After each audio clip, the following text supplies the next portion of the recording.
आप सबको जय मसीह की। मैं पास्टर अमित चौहान। आज हम बात करेंगे गुड फ्राइडे के बारे में। और इससे पहले कि हम वचनों में जाएं, आइए हम सब मिलकर प्रार्थना करते हैं। धन्यवाद परमपिता परमेश्वर, राजाओं के राजा प्रभु यीशु, हम धन्यवाद देते हैं आज के दिन के लिए कि आप हमारे पापों के कारण क्रूसिफाइड हुए। हमारे पापों के कारण आपने इतना दुख सहा, हमारे पापों के कारण आपने इतने कोड़े खाए, हमारे पापों के कारण आपने इतनी बेइज्जती सही, हमारे पापों के कारण आपने इतना दुख और दर्द सहा। प्रभु क्षमा कीजिएगा हम सबको। और हम धन्यवाद देते हैं प्रभु कि आप हमारे पिता हैं, आप हमारे परमेश्वर हैं। आपने हमसे इतना प्रेम किया कि अपने आप को बलिदान कर दिया हमारे उद्धार के लिए, हमारे जीवन के लिए। प्रभु जी हम धन्यवाद देते हैं। अभी जब हम वचन को खोलते हैं, पढ़ते हैं, सुनते हैं प्रभु, तो हमारे कानों को, बुद्धि को, समझ को खोलें और हमें सिखाएं, हमें बताएं प्रभु आपके वचन के भेदों के बारे में, आपके बारे में, क्रूस के बारे में, क्रूसीफाइड के बारे में, सारी बातों के बारे में हमें बताएं। मेरे मुंह के शब्द आपको ग्रहण योग्य हो प्रभु। शैतान की देखें रेगिस्तानी शक्तियों से हम सबको, हमारी इस सभा को बचाएं प्रभु, और हमारी सहायता करें वचन को सीखने में, समझने में। सारी बातों को आपके चरणों में रखता हूँ, सुने ग्रहण करें प्रभु यीशु मसीह के नाम से, आमीन। तो मेरे साथ निकाल लें, अगर आपके पास बाइबल है तो मेरे साथ निकाल लें। यूहन्ना 18 अध्याय 1 पद से लेके 42 पद तक है और हम इसको पढ़ेंगे। वचन में इस तरह से लिखा है, यीशु ये बातें कहकर अपने चेलों के साथ किद्रोन नाले के पार गया। वहाँ एक बारी थी जिसमें वह और उसके चेले गए। उसका पकड़वाने वाला यहूदा भी वह जगह जानता था, क्योंकि यीशु अपने चेलों के साथ वहाँ जाया करता था। तब यहूदा सैनिकों के एक दल को और प्रधान याजकों और फरीसियों की ओर से प्यादों को लेकर दीपकों और मशालों और हथियारों को लिए हुए वहाँ आया। तब यीशु उन सब बातों को जो उस पर आने वाली थी जानकर निकला और उनसे कहा, किसे ढूंढते हो? उन्होंने उनको उत्तर दिया, यीशु नासरी को। यीशु ने उनसे कहा, मैं हूँ। उसका पकड़वाने वाला यहूदा भी उनके साथ खड़ा था। उसके ये कहते ही मैं हूँ, वे पीछे हटकर भूमि पर गिर पड़े। तब उसने फिर उनसे पूछा, तुम किसको ढूंढते हो? वे बोले, यीशु नासरी को। यीशु ने उत्तर दिया, मैं तो तुमसे कह चुका हूँ कि मैं हूँ। यदि मुझे ढूंढते हो तो इन्हें जाने दो। यह इसलिए हुआ कि वह वचन पूरा हो जो उसने कहा था, जिन्हें तूने मुझे दिया उनमें से मैंने एक को भी ना खोया। तब शमौन पतरस ने तलवार जो उसके पास थी खींची और महायाजक के दास पर चलाकर उसका दाहिना कान उड़ा दिया। उस दास का नाम मलखुस था। तब यीशु ने पतरस से कहा, अपनी तलवार म्यान में रख। जो कटोरा पिता ने मुझे दिया है, क्या मैं उसे ना पीऊं? तब सैनिकों और उसके सूबेदार और यहूदियों के प्यादों ने यीशु को पकड़कर बांध लिया और पहले उसे हन्ना के पास ले गए, क्योंकि वह उस वर्ष के महायाजक काइफा का ससुर था। ये वही काइफा था जिसने यहूदियों को सलाह दी थी कि हमारे लोगों के लिए एक पुरुष का मरना अच्छा है। शमौन पतरस और एक अन्य चेले भी यीशु के पीछे हो लिए। यह चेला महायाजक का जाना पहचाना था, इसलिए वह यीशु के साथ महायाजक के आंगन में गया, परंतु पतरस बाहर द्वार पर खड़ा रहा। तब वह दूसरा चेला जो महायाजक को जाना पहचाना था बाहर निकला और द्वारपालिन से कहकर पतरस को भी भीतर ले आया। उस दासी ने, जो द्वारपालिन थी, पतरस से कहा, कहीं तू भी इस मनुष्य के चेलों में से तो नहीं है? उसने कहा, मैं नहीं हूँ। दास और प्यादे जाड़े के कारण कोयले धंधकार खड़े आग पर ताप रहे थे और पतरस भी उनके साथ खड़ा आग ताप रहा था। तब महायाजक ने यीशु से उनके चेलों के विषय में और उसके उपदेश के विषय में पूछताछ की। यीशु ने उसको उत्तर दिया, मैंने संसार से खुलकर बातें की। मैंने आराधनालयों और मंदिरों में, जहाँ सब यहूदी इकट्ठे हुआ करते हैं, सदा उपदेश किया और गुप्त में कुछ भी नहीं कहा। तू मुझसे क्यों पूछता है? सुनने वालों से पूछ कि मैंने उनसे क्या कहा। देख, वे जानते हैं कि मैंने क्या क्या कहा। जब उसने ये कहा तो प्यादों में से एक ने, जो पास खड़ा था, यीशु को थप्पड़ मारकर कहा, क्या तू महायाजक को इस प्रकार उत्तर देता है? यीशु ने उसे उत्तर दिया, यदि मैंने बुरा कहा तो उस बुराई की गवाही दे, परंतु यदि भला कहा तो मुझे क्यों मारता है? हन्ना ने उसे बंधे हुए काइफा महायाजक के पास भेज दिया। शमौन पतरस खड़ा हुआ आग ताप रहा था। तब उन्होंने उससे कहा, कहीं तू भी उसके चेलों में से तो नहीं है? उसने इनकार करके कहा, मैं नहीं हूँ। महायाजक के दासों में से एक, जो उसके कुटुंब में से था, जिसका कान पतरस ने काट डाला था, बोला, क्या मैंने तुझे उसके साथ बारी में नहीं देखा था? पतरस ने फिर इनकार कर दिया और तुरंत मुर्ग की बांग दी। तब वे यीशु को काइफा के पास से किले को ले गए और भोर का समय था, परंतु वे आप किले के भीतर नहीं गए ताकि अशुद्ध ना हो, परंतु फसह खा सके। तब पिलातुस उनके पास बाहर निकल आया और कहा, तुम इस मनुष्य पर किस बात का आरोप लगाते हो? उन्होंने उसको उत्तर दिया, यदि वह कुकर्मी ना होता तो हम उसे तेरे हाथ ना सौंपते। पिलातुस ने उनसे कहा, तुम ही इसे ले जाकर अपनी व्यवस्था के अनुसार उसका न्याय करो। यहूदियों ने उनसे कहा, हमें अधिकार नहीं कि किसी का प्राण लें। यह इसलिए हुआ कि यीशु की वह बात पूरी हो जो उसने ये संकेत देते हुए कही थी कि उसकी मृत्यु कैसे होगी। तब पिलातुस फिर किले के भीतर गया और यीशु को बुलाकर उससे पूछा,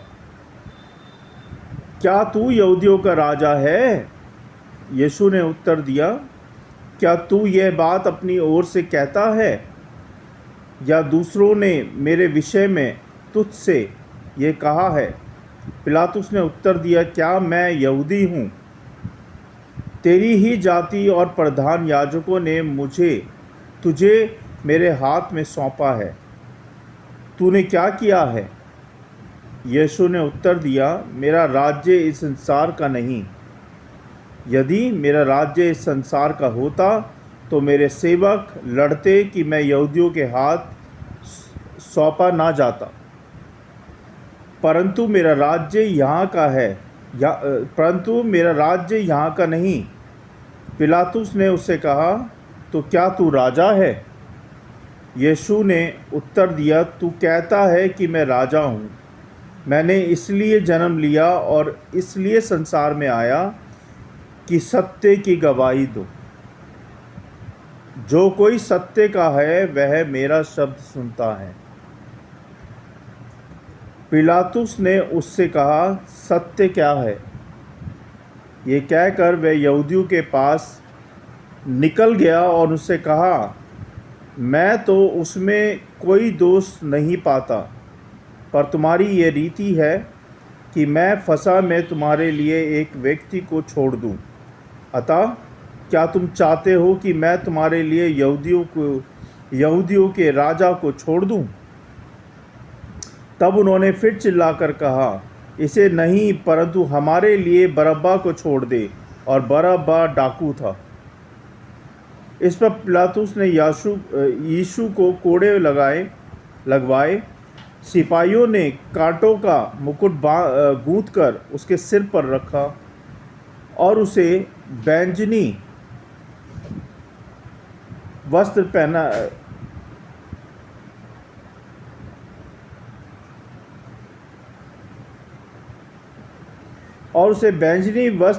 पहनाया और उसके पास आकर कहने लगे, ये यहूदियों का राजा है, प्रणाम, और उसे थप्पड़ भी मारे। तब पिलातुस ने फिर बाहर निकलकर लोगों से कहा, देखो, मैं उसे तुम्हारे पास फिर बाहर लाता हूँ, ताकि तुम जानो कि मैं उसमें से कुछ भी दोष नहीं पाता। तब यीशु कांटों का मुकुट और बैंजनी वस्त्र पहने हुए बाहर निकला और पिलातुस ने उनसे कहा, देखो, यह पुरुष। जब प्रधान याजकों और प्यादों ने उसे देखा तो चिल्लाकर कहा, उसे क्रूस पर चढ़ाओ, क्रूस पर।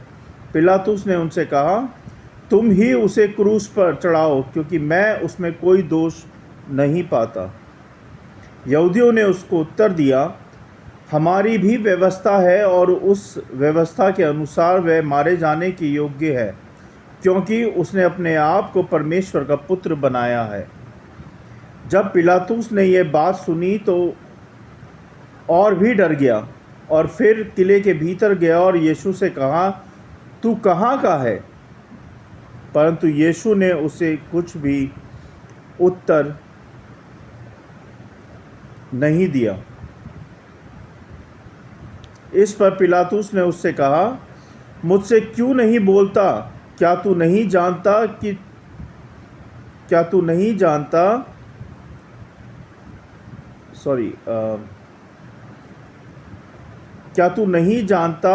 तुझे छोड़ देने का अधिकार मुझे है और तुझे क्रूस पर चढ़ाने का भी मुझे अधिकार है? यीशु ने उत्तर दिया, यदि तुझे ऊपर से ना दिया जाता तो तेरा मुझ पर कुछ अधिकार ना होता। इसलिए जिसने मुझे तेरे हाथ पकड़वाया है उसका पाप अधिक है। इस पर पिलातुस ने उसे छोड़ देना चाहा, परंतु यहूदियों ने चिल्ला कर कहा, यदि तू इसको छोड़ देगा तो तेरी भक्ति कैसर की ओर नहीं। जो कोई अपने आप को राजा बनाता है वह कैसर का सामना करता है। ये बातें सुनकर पिलातुस यीशु को बाहर लाया और उस जगह एक चबूतरा था जो इब्रानी में गब्बता कहलाता है, और वहाँ न्याय आसन पर बैठा। यह फसह की तैयारी का दिन था और छठे घंटे के लगभग था। तब उसने यहूदियों से कहा, देखो, तुम्हारा राजा।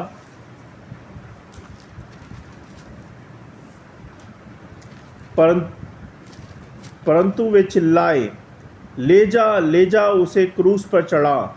पिलातुस ने उनसे कहा, क्या मैं तुम्हारे राजा को क्रूस पर चढ़ाऊं? प्रधान याजकों ने उत्तर दिया, कैसर को छोड़ हमारा और कोई राजा नहीं। तब उसने उसे उनके हाथ में सौंप दिया ताकि वह क्रूस पर चढ़ाया जाए। तब वे यीशु को ले गए और वह अपना क्रूस उठाए हुए उस स्थान तक बाहर गया जो खोपड़ी का स्थान था, कहलाता है और इब्रानियों में गुलगुता कहते हैं। वहाँ उन्होंने उसे और उसके साथ और 2 मनुष्य को क्रूस पर चढ़ाया, एक को इधर और एक को उधर, और बीच में यीशु को पिलातुस ने एक दोष पत्र लिखकर क्रूस पर लगा दिया और उसमें यह लिखा हुआ था, यीशु नासरी यहूदियों का राजा। ये दोष पत्र बहुत से यहूदियों ने पढ़ा, क्योंकि यह स्थान जहाँ यीशु क्रूस पर चढ़ाया गया था नगर के पास था, और पत्र इब्रानी और लतीनी और यूनानी में लिखा हुआ था। तब यहूदियों के प्रधान याजकों ने पिलातुस से कहा, यहूदियों का राजा मत लिख, परंतु यह लिख, उसने कहा कि मैं यहूदियों का राजा हूँ। पिलातुस ने उत्तर दिया, मैंने जो लिख दिया वह लिख दिया। जब सैनिक यीशु को क्रूस पर चढ़ा चुके तो उसके कपड़े लेकर 4 भाग किए, हर सैनिक के लिए एक भाग, और कुर्ता भी लिया,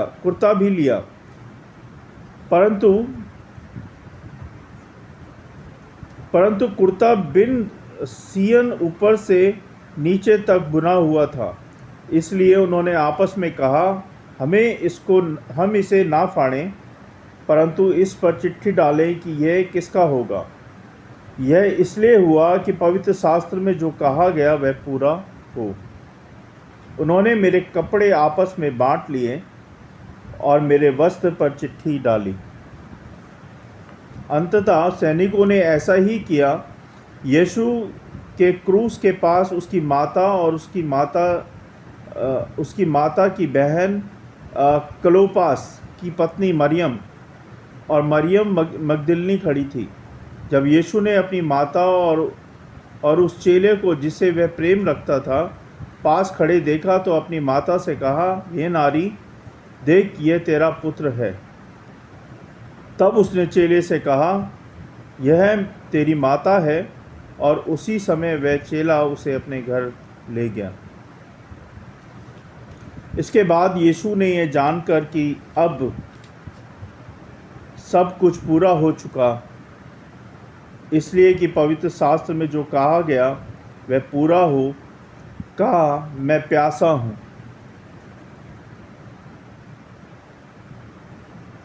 यहाँ सिरके से भरा हुआ बर्तन रखा था।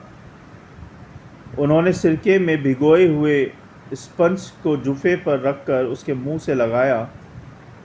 जब यीशु ने यह सिरका लिया तो कहा, पूरा हुआ, और सिर झुकाकर प्राण त्याग दिए।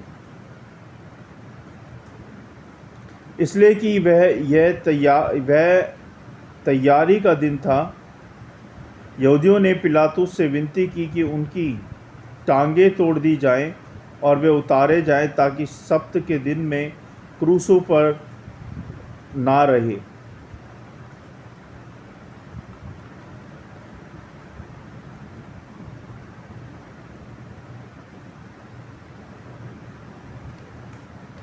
इसलिए कि वह तैयारी का दिन था, यहूदियों ने पिलातुस से विनती की कि उनकी टांगें तोड़ दी जाए और वे उतारे जाएं, ताकि सब्त के दिन में वे क्रूस पर ना रहे, ताकि वे सब्त का दिन बड़ा दिन था। अतः सैनिकों ने आकर उन मनुष्यों में से पहले की टांगें तोड़ी, वह दूसरे की भी, और जो उसके साथ बीच क्रूस पर चढ़ाए गए थे। परंतु वह क्रूस के पास आकर देखा कि वह मर चुका है, तो उसकी टांगें ना तोड़ी। परंतु सैनिकों में से एक ने बर्छे और उसका पंजर भेदा, और उसमें से तुरंत लहू पानी निकला। जिसने वह देखा उसने गवाही दी, और उसकी गवाही सच्ची है, और वह जानता है कि वह सच कहता है कि तुम भी विश्वास करो। वे बातें इसलिए हुई कि पवित्र शास्त्र में जो कहा गया वह पूरा हो, उसकी कोई हड्डी तोड़ी ना जाएगी। फिर एक और स्थान वह लिखा है जिसे उन्होंने बेधा है, उस पर वे दृष्टि करेंगे। परमेश्वर के वचन को पढ़े जाने और सुने जाने पर आशीष दें।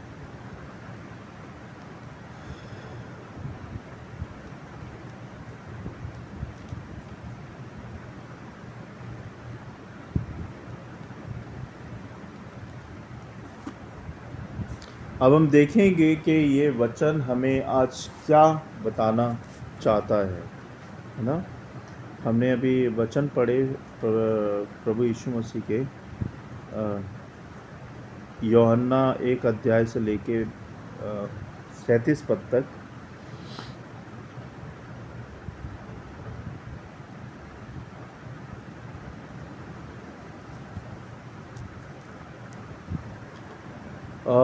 यीशु को बगीचे में गिरफ्तार किया गया।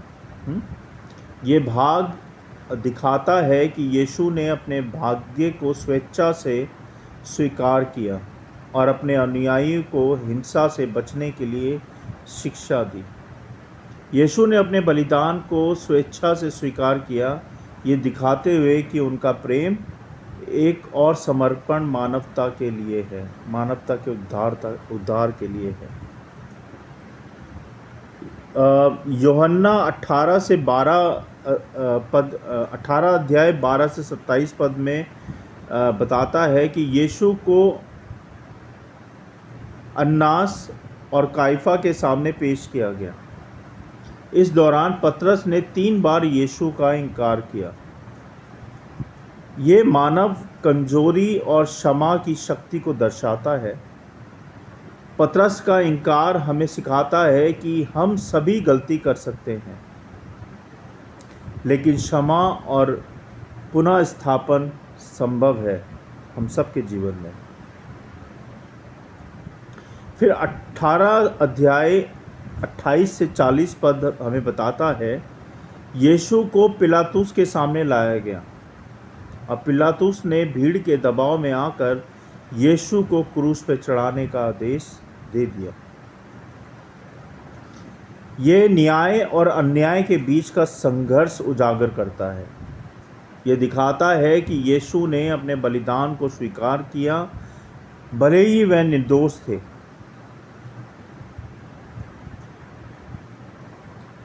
यूहन्ना 19 अध्याय 1 से 42 पद में बताता है यीशु को क्रूस पर चढ़ाया गया। यह उनके बलिदान और मानवता के लिए उनके प्रेम का प्रतीक है। यीशु का बलिदान मानवता के उद्धार का मार्ग है। उनका प्रेम और बलिदान हमें सिखाता है कि सच्चा प्रेम निस्वार्थ होता है ना। क्रूस पर चढ़ाए जाने का अर्थ क्या है? क्रूस का यीशु का क्रूस पर चढ़ना केवल एक घटना नहीं थी, है ना, बल्कि परमेश्वर के प्रति उनका असीम भक्ति, मानवता के लिए उनका निस्वार्थ प्रेम का प्रतीक है। यह उनके संदेश को अमर करता है कि सच्चा प्रेम त्याग और बलिदान में ही निहित होता है। दूसरी बात, हमें यह भी बताता है क्रूस का बलिदान के परमेश्वर और मानवता के बीच के संबंध के बारे में। यीशु ने अपने जीवन का त्याग दिया, यह दिखाने के लिए किया कि परमेश्वर मानवता से प्रेम करता है। उनका बलिदान विश्वासियों को परमेश्वर से जोड़ने का एक पुल, एक कनेक्शन बनाता है। तीसरी बात, दर्द और असहनशीलता का पाठ, है ना। यह अध्याय में यीशु का सहनशीलता और दर्द को स्वीकार करने का दृष्टिकोण मानवता को सिखाता है कि जीवन में मुश्किलें सहनशीलता और आशा से पार की जा सकती हैं, है ना। जितनी भी मुश्किलें, कठिनाई आती हैं, उन्हें हम सहनशीलता, भरोसा, है ना, विश्वास और आशा के साथ उसको पार हम कर सकते हैं। चौथी बात, उद्धार का दर्शन। उनका बलिदान केवल व्यक्तिगत नहीं था, है ना, बल्कि ये सामूहिक रूप से मानवता के पापों से मुक्त होने का मार्ग है। ये घटना हमें ये सिखाती है कि त्याग के माध्यम से ही सच्चा उद्धार प्राप्त किया जा सकता है, जो कि यीशु मसीह ने हमारे लिए किया।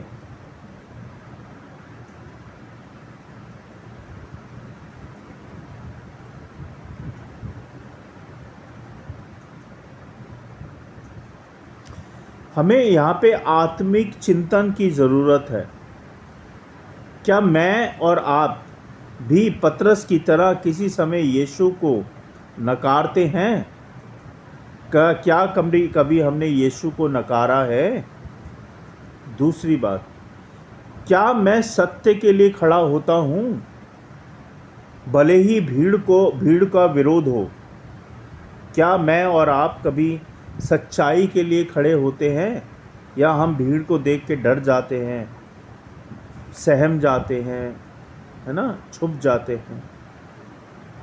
तीसरी बात, क्या मैं यीशु के बलिदान को सिर्फ इतिहास मानता हूँ या उसे व्यक्तिगत रूप से स्वीकार करता हूँ?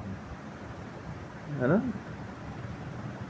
क्या मैं यीशु के बलिदान को सिर्फ एक इतिहास मानता हूँ या फिर उसे एक व्यक्तिगत रूप में स्वीकार करता हूँ?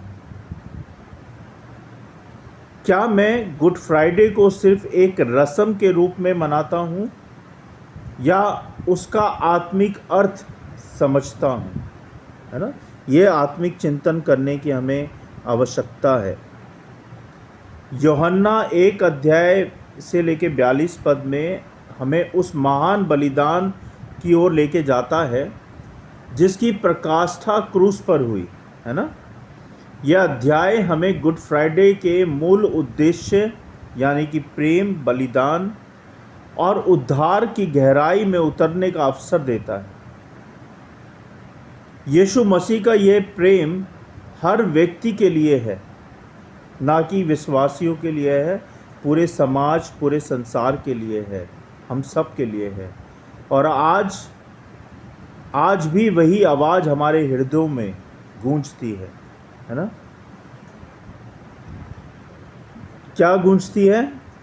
प्रभु कहते हैं यूहन्ना 18 अध्याय 37 पद में, जो सत्य के हैं यानी कि जो सच के हैं, जो सच्चाई से चलते हैं, वह मेरी सुनते हैं। जिनके अंदर झूठ भरा है, जिनके अंदर मक्कारी भरी है, वो मेरी कभी वो मेरी नहीं सुनते हैं। लेकिन जिनके अंदर सत्य है, जो सच्चाई से भरे हुए हैं, वो मेरी आज्ञा भी सुनते हैं और मेरी ओर भी चलते हैं, मेरे साथ चलते हैं। ये प्रभु की आवाज़ है जो कि आज भी गूंजती है। क्या आपने ये प्रभु की आवाज़ को सुना है?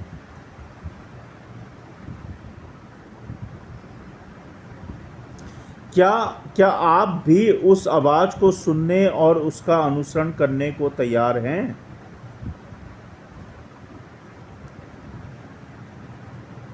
जो सत्य के हैं वह मेरी सुनते हैं, ये प्रभु की आवाज़ है।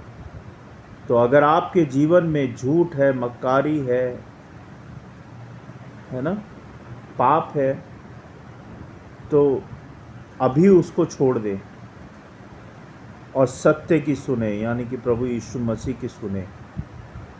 और जब आप उनकी सुनेंगे तो उन्हें खुशी होगी, आनंद होगा, वो आपको ब्लेसिंग्स देंगे, आपके परिवारों को ब्लेसिंग्स देंगे, आप सबको ब्लेसिंग्स देंगे। तो जो सत्य के हैं वे मेरी सुनते हैं, ये प्रभु का कहना है, प्रभु का वचन है। इस पर ध्यान दें। और एक आत्मिक चिंतन की बात कर रहा था मैं, जो मैंने 4 बातें बताई, इस पे ध्यान दीजिएगा। क्या मैं भी पतरस की तरह, मैं और आप किसी समय यीशु को नकारते हैं? दूसरा, क्या मैं सत्य के लिए खड़ा होता हूँ भले ही भीड़ का विरोध हो? तीसरा, क्या मैं यीशु के बलिदान को सिर्फ इतिहास मानता हूँ या उसे व्यक्तिगत रूप से स्वीकार करता हूँ?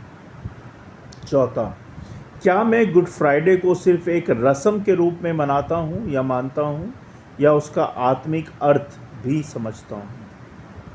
ठीक है, तो इस पे आप चिंतन करें और सोचें इसके बारे में।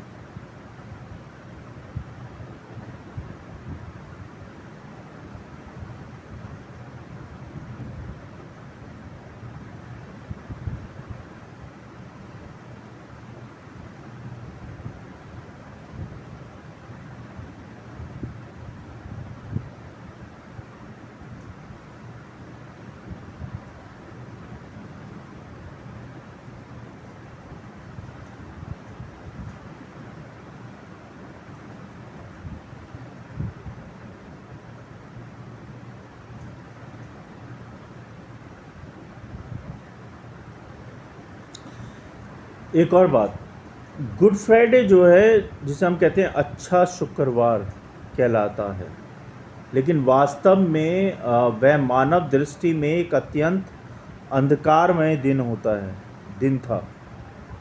एक निर्दोष व्यक्ति को क्रूस पर चढ़ाया गया। किसको? यीशु मसीह को। फिर भी यह दिन अच्छा इसलिए है क्योंकि इसी दिन हमारे उद्धार का मार्ग खुला।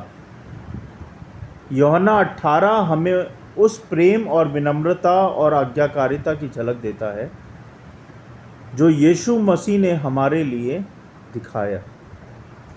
उन्होंने अपना बलिदान मजबूरी में नहीं बल्कि प्रेम से दिया, है ना। उन्होंने सच्चाई का साथ न छोड़कर मृत्यु का मार्ग अपनाया। उन्होंने अन्याय सहकर भी क्षमा और उद्धार का द्वार खोला। किसके लिए? हम सब के लिए, हमारे लिए। तो बहुत ज़रूरी है प्रियो के हम सब अपने सेल्फ टेस्टिंग करें, यानी कि आत्मिक चिंतन करें व्यक्तिगत रूप में, और जो बातें आज मैंने आपको बताई हैं उस पर सोचें, ध्यान दें, है ना।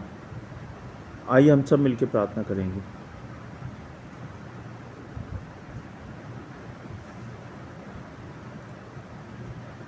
हे प्रभु परमेश्वर, पिता परमेश्वर, धन्यवाद देते हैं। हम धन्यवाद देते हैं प्रभु कि आप हमारे पापों के कारण मारे गए, गाड़े गए और तीसरे दिन जीवित हो गए। हम धन्यवाद देते हैं प्रभु कि आपने हमें चुना। हम धन्यवाद देते हैं प्रभु हर उस आशीष के लिए, हर उस बात के लिए जो आपने हमारे लिए की, हमारे बच्चों के लिए की, हमारे परिवार के लिए की। हम धन्यवाद देते हैं। हम धन्यवाद देते हैं प्रभु के आप जैसा प्रेम ना किसी ने किया था, ना कोई कर सकेगा और ना ही कोई कर सकता। हमें भी ऐसा प्रेम करना सिखाएं प्रभु, एक दूसरे के साथ। हमें भी विनम्र बनाएं प्रभु जी। हमें भी सहायता करें प्रभु कि हम एक दूसरे से मेल मिलाप करके रहें प्रभु जी। हमारे अंदर से गुस्सा, ईगो प्रॉब्लम निकालें प्रभु जी। हमारे अंदर से मक्कारी, झूठ निकालें प्रभु जी। हमारे अंदर सच्चाई को भरें प्रभु जी। हमारे अंदर ईमानदारी को भरें प्रभु जी, जिससे कि हम आपके आज्ञाकारिता के अनुसार अपने जीवन को जी पाएँ प्रभु। जितना जीवन आपने इस धरती पे हमारा लिखा है प्रभु, उस जीवन को हम ईमानदारी से, सच्चाई से जी पाएँ। ऐसा होने दे प्रभु जी। हमारी सहायता करें, हमारी सहायता करें प्रभु। हमारे बच्चों को, परिवार को सच्चाई से चलने में, इस जीवन को पार लगाने में, आपकी आज्ञाकारिता में चलने में, आपके वचन के अनुसार आपके वचनों को अपने जीवन में लागू करने के लिए में हमारी सहायता करें प्रभु। हमारी सहायता करें प्रभु कि हम हमेशा सच्चाई का साथ दें, हमेशा हम आपका साथ दें, आप में बने रहें प्रभु जी।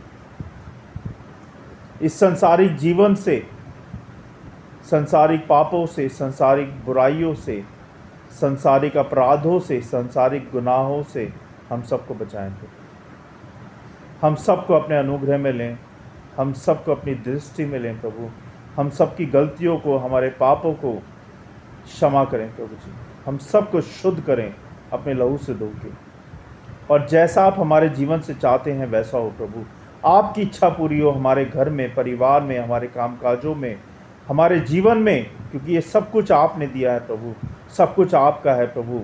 ये उद्धार, ये जीवन, ये सांसें, ये शरीर, ये खाना, ये पीना, ये रहना, ये बच्चे, ये परिवार, ये जीवन और हम सब कुछ आपने हमें दिया है प्रभु, सब कुछ आपका। बहुत बहुत धन्यवाद प्रभु, इस वक्त के लिए, इस समय के लिए, हर बात के लिए, हर आशीष के लिए, और हमारे लिए जो आपने बलिदान दिया उसके लिए प्रभु, बहुत बहुत धन्यवाद प्रभु ईश्वर। आपने क्रूसीफाइड होके प्रभु हमारे लिए उद्धार का मार्ग खोला प्रभु, जीवन का मार्ग खोला, इसके लिए धन्यवाद प्रभु ईश्वर।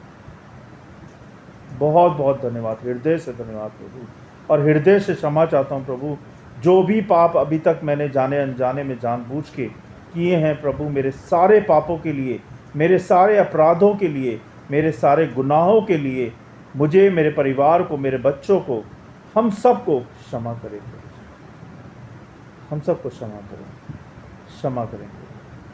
बहुत बहुत धन्यवाद, आपकी स्तुति हो, आपकी महिमा हो, आपकी प्रशंसा हो, क्योंकि आप सर्वशक्तिमान हैं, आप महान हैं, आप प्रभुओं के प्रभु हैं, आप पिता पुत्र पवित्र आत्मा हैं, आप ही सब कुछ हैं, आप ही हमारी दुनिया हैं, आप ही हमारी रोटी हैं, आप ही हमारा पानी है, आप ही हमारा सब कुछ है।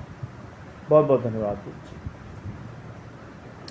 विश्वास के साथ ये सारी बिंदी प्रार्थना, और हम सबको, जो लोग मुझे सुन रहे हैं, देख रहे हैं, उन सबको और हम सबको प्रभु आपके हाथों में सौंपता हूँ, आप देख संभालें प्रभु यीशु नासरी के नाम से, आमीन। धन्यवाद प्रभु हर एक बात के लिए, हर एक आशीष के लिए, बहुत बहुत धन्यवाद। तो आप सबको धन्यवाद इस समय के लिए। कल फिर हम मिलते हैं, और गॉड ब्लेस यू ऑल।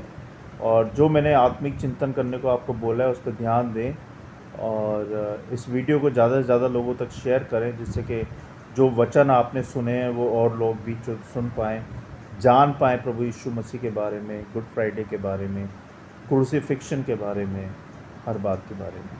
ठीक है, गॉड ब्लेस यू ऑल। जय मसीह की। Praise the Lord. Thank you so much all of you.